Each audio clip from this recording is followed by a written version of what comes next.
Такое заявление сделал пресс-секретарь президента России Песков, который сказал, что в Кремле рассчитывают на то, что найдут взаимопонимание с Турцией, и Турция рано или поздно признает оккупацию полуострова и признает Крым как субъект Российской Федерации. Давайте послушаем Пескова.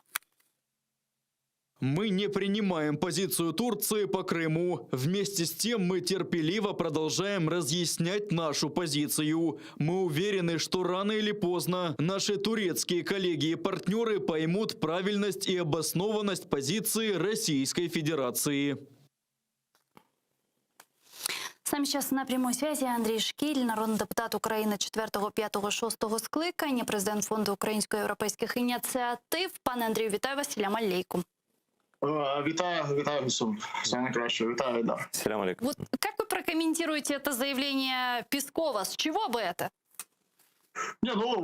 Він завжди любить коментувати події навколо Туреччини. Він знає турецьку мову, він вважає себе фахівцем з тюркомовно-турецького світу, Туреччини, зокрема. І тому він коментує, отак от бере і робить коментарі. Я думаю, що підстав Туреччина до цього не потрібно давати, і жодних підстав я не бачив.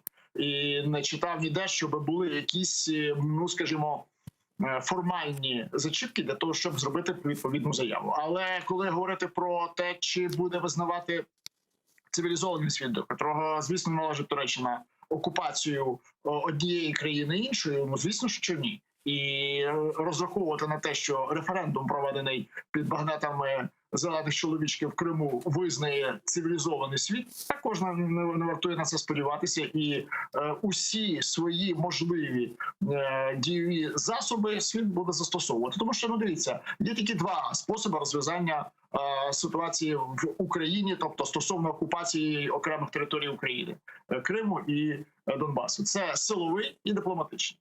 Дипломатично це зрозуміло, домовлятися, погоджуюсь з попереднім доповідачем, домовлятися з Кремлем щодо того, аби деокупувати Крим і Донбас, і урегулювати стосунки між двома державами, не доводиться. Не це було інтересом Кремля. Кремль хоче мати стосунки спеціальні з Україною, або вона усім складом повністю із Кримом і Донбасом входить як мінімум в територію впливу Росії, а як максимум взагалі стає частиною Росії. Тому тут дипломатичний шлях, я думаю, це дорога нікуди. Це просто куртуазні речі, які необхідно виконувати і використовувати дипломатичний шлях для того, щоб залучити силовий. Що таке силовий шлях? Силовий шлях включає в себе також кілька напрямків. Перший і головний – це тиск економічний на Росію. Якби не, скажімо так, підскакували забористи, підскакували в Кремлі з приводу того, що санкції заслабі, вони надто точкові, вони не діють. Хто такі ці люди, проти котрих застосовані санкції? Вони відчують не самі ці справді точкові санкції, а наслідки, які викличуть в подальшому їхня слабка дія. Тобто, якщо не виходить так, буде наступний силовий крок. Не виходить такими санкціями, будуть сильніші. І зараз, наскільки я думаю, всім відомо, в Сполучених Штатах іде конкуренція в Конгресі і в Сенаті з приводу того, хто сильніше впливав на Росію, чиї санкції були, скажімо, дошкульнішими для Кремля, Байдена чи Трампа, і республіканців чи демократів. Це хороша конкуренція. Це конкуренція, де в виграші буде українське суспільство, українська держава. Я впевнений, що таку конкуренцію Україна має підтримувати. Тобто двопартійна підтримка в такий спосіб є дуже актуальна для України нині. І головне, найважливіше в цій ситуації, що план, який вже зараз спеціально розробляється щодо захисту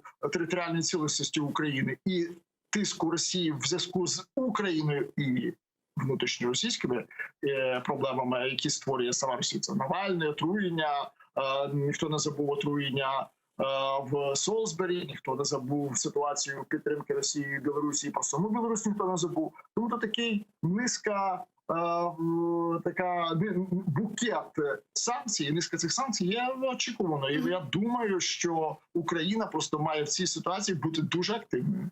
Ну и в вопросе Нові санкций, розв'язання. ну и в вопросе санкций не остается в периферии и Северный поток-2. Госсекретарь США Антони Блинкен намерен продолжить обсуждение с конгрессменами возможность введения новых санкций в отношении газопровода Северный поток-2. Об этом сообщил